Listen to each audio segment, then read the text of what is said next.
Hello everyone, my name is Joe Scorsone, channel called Ethernet Link. In today's video, we are going to be continuing the Quant Finance Advent to Code series, and in this episode, we are doing decision trees and random forests, which I didn't think were this interesting. I didn't think that they had this much cool stuff going on in them, so this should be a pretty fun video.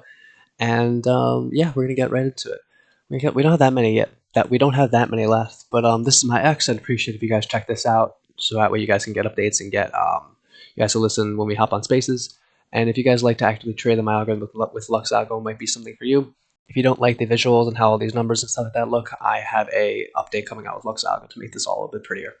So yeah, we're gonna hop right into the code, and that's why you guys are here. But this is pretty straightforward. We're just gonna implement a random forest and plot predictions to actual.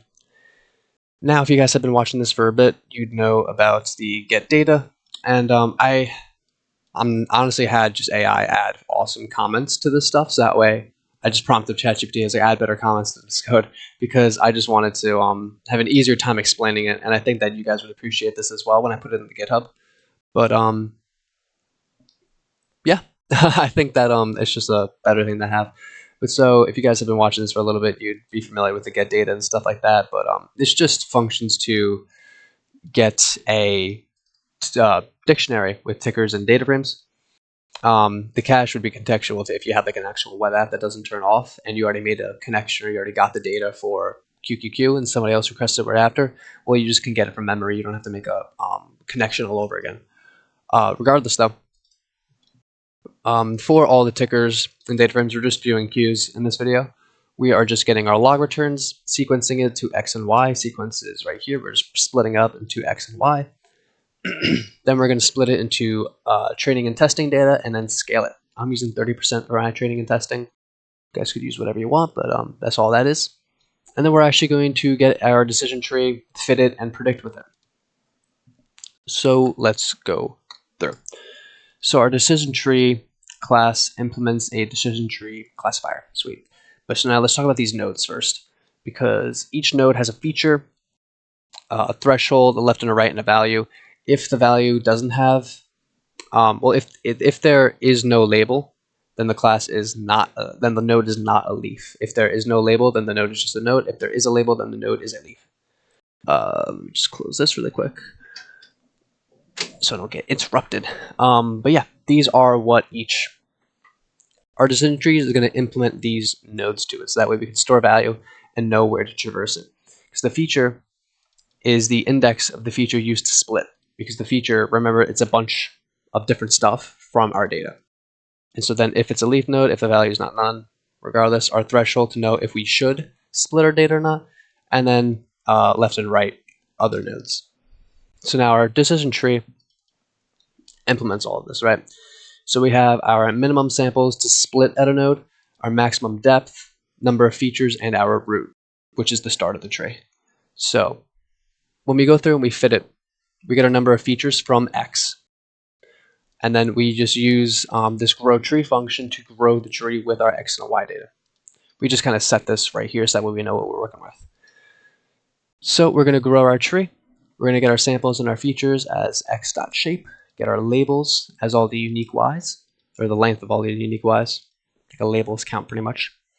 Our stopping criteria, because this is a recursive function, is max depth, single class label, or not enough samples to split at a node. And if that is the case, if we would stop, we're going to return this node with if it's a leaf or not. Or, yeah, with this leaf value, because that would mean that it is a leaf, not just a node. So we're going to return with that, and it would just be the most common label from Y. Most common label is a function that we implement. We're going to do that later.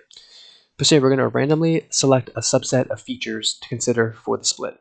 Now, I found that using a random seed wasn't great, actually. Same thing with the neural network, so we just have it like this for now, with our feature indexes. And then we're going to find the best feature to, the best split based on, this best split is the function that we implement there with an information thing with entropy.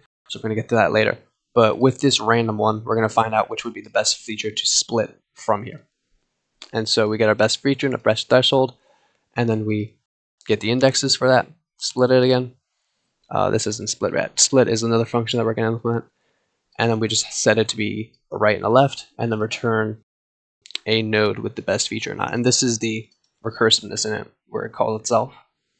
with the left and then the left, and then we just add one to the depth, and then we do it again for our right. And then we return a node with the best feature and best threshold, and then left and right, because we set up all their information up here. So left, it pretty much will be, well, both of these are going to be a list of nodes, pretty much.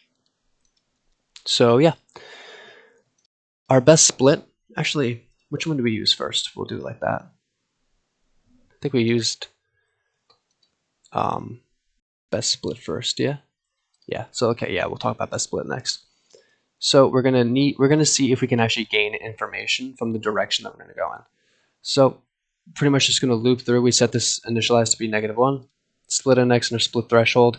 We're gonna loop through everything and see if the gain we get from our data is worth doing or not. Wherever that highest gain is, that's where we're gonna split at. So we're gonna store that index and that threshold. So this information gain is that we get X, or we get Y in an X column, we get a threshold. So now we're going to get the entropy of our parent node, which is Y. And so then if we were to split it at our column and at our threshold, we get the left and the right. If it's 0, we can just return 0. We're going to calculate the entropy of the child nodes. So then the information gain from the parent entropy minus the child entropy. So we want to see if that gain is better than the best gain. That makes sense? The information gain is the parent entropy minus the child entropy. And this can be calculated like this, just a bunch of probability pretty much.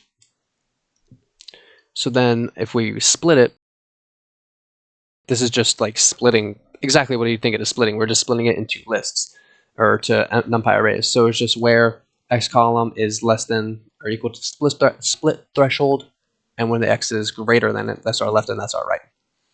And then entropy, I just calculate it myself because I want it done a certain way. You actually should use the probabilities when you calculate entropy. Don't just throw whatever list you have into the entropy thing.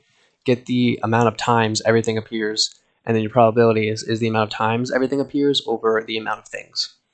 And so, because this is also a list, so if we have like, I'll spell this out. If we have like 2, I'm gonna put this in a comment.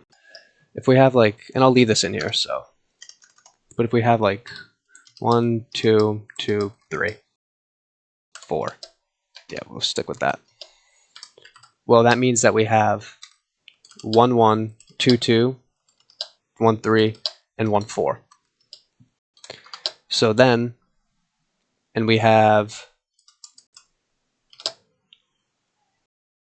so then that means that we have all those counts. Remember, so check it out.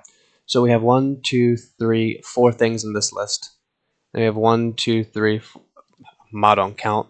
We have 5 things in this list and 4 things in this list. So now we have 4 things in here.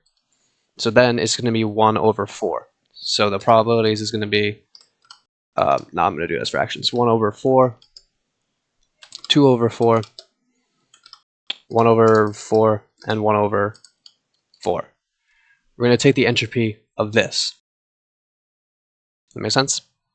That's actually what we're taking the entropy of. We're going to take the entropy of these probabilities, because the probability of 1 showing up, we can calculate it. We're calculating it like this. If you look at this list, right, obviously the probability of 1 showing up is 1 over 5.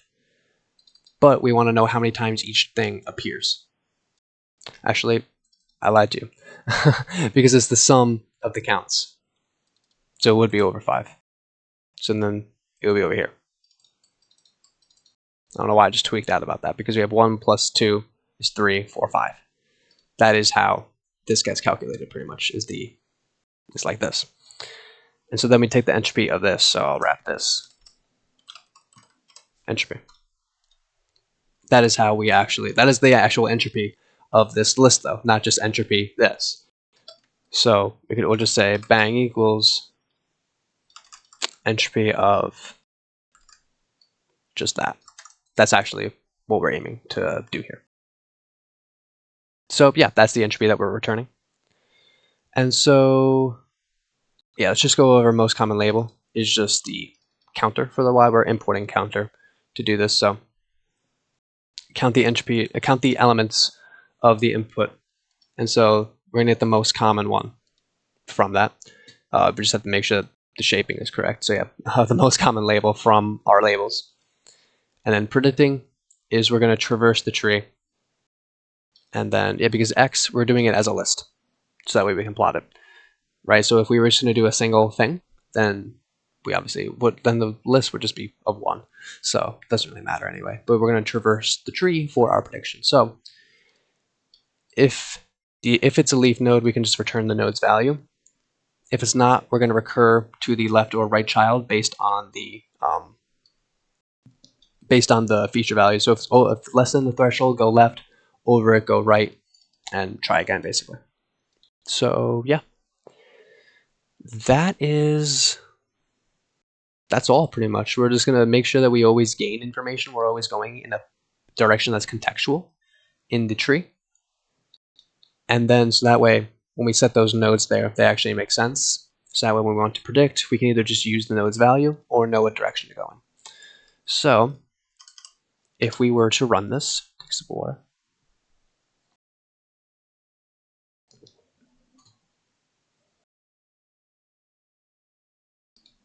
Muted myself before I swallowed that last time. Yeah, it takes its sweet time. It's a bit computational, and the data set is kind of large. Is what it is. There we go. So yeah, we can see that our yellow values is our predicted value and our blue value is actual. So let's zoom into right here. You can see upside prediction, and then we have one more drop, and then we actually end up coming up. But yeah, that is how we're getting decision tree predictions versus actual for triple Q.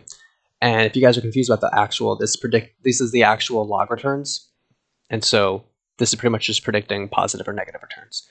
Every prediction is a classification, but not every classification is a prediction. I'll let you stew on that for a little bit.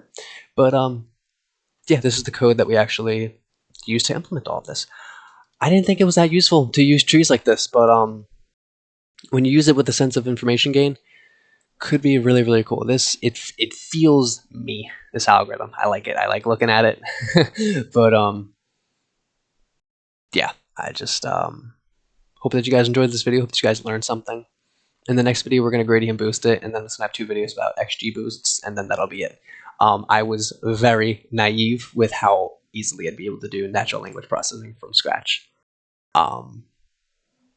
Happens. Sorry about that. There are 2 videos that I got ideas to do that I'm going to do after this. Actually, 3 now, I guess, would be to do some sort of natural language processing. I want to write a neural network in like 6 different languages because the clickbait title of like I wrote a neural network in 6 different languages is awesome, and I kind of just want to do it. I already wrote one in Python. I wrote one in C++. The other languages, Python, I've already written one in Go too. So Python, Go, C++, Zig, Rust, and TypeScript are what I was thinking of. Yeah, though. And then after that, I want to talk about coding with AI because, total transparency, I used it quite a bit to code these things for you guys because the turnaround on these videos is crazy, right? If you could spend a week on something and do it all yourself, like that's way better. But if you commit to a quant finance advent code thing and you started it while you were still in your semester and you just have other projects that you have to get to, other projects that you want to do, other projects that AI doesn't help with either, then sometimes you got to do what you got to do. And I'm not ashamed at admitting that at all. I encourage you guys to use AI to learn some stuff. I learned a ton from it through this, especially in best practices of how to write stuff. I would do it all the time. I would write something and it would just be very inefficient compared to a way that you should do it. So yeah, I encourage you guys to use AI in your learning. I encourage you guys to copy paste this, put it into AI, and have it suggest improvements for you. Could be a fun thing as well. But yeah, that is all for this video. In the next video, we're going to be gradient boosting this. So yeah, hope that you guys enjoy it. I will catch you guys in the next one. Goodbye.